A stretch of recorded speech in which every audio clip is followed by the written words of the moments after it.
Hey guys, in this video I'm going to show you how to get book recommendations on Audible. And if this video has been helpful, I'd appreciate a like and subscribe to this channel. So I've logged into Audible on Google Chrome, and then on the homepage, start scrolling down and you start seeing different titles that Audible helps you discover. But if you keep on scrolling down, Audible doesn't have a specific recommended page, but it does have this one right here that says more of what you like. So basically up here in the library, I have 74 different audiobooks I've downloaded on this account. And then from there, when you scroll down, Audible is basically going to show you some similar audiobooks based on what you've downloaded in the past and what you've listened to the most of in the past as well. And you can go over here to the arrow and look at all of the audiobooks that Audible is recommending to you. From there, if you scroll up, what you can also do is continue in the series. So let's just say that I downloaded a book by Dan Brown. It might have been Angels and Demons or The Da Vinci Code.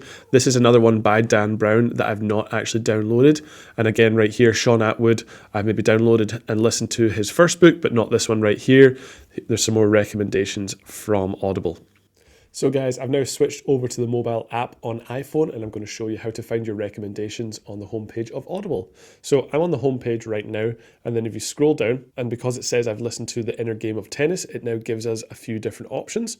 And then from there, the next one says next up in your series, as again, Dan Brown, Origin, because I've listened to The Da Vinci Code and Angels and Demons in the past. There's an Alex Hormozy book. From there, it says on sale and recommended for you. You can click in there and see all the different titles.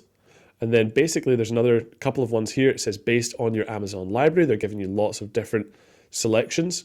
And then the other one, more of what you like. So there's many, many different ways to see recommended titles on audiobooks tailored to your specific account. So guys, hopefully this video has been helpful. If it has, I'd appreciate a like and subscribe to this channel. And if you do have any questions or comments, feel free to leave them down below as well. Thanks very much.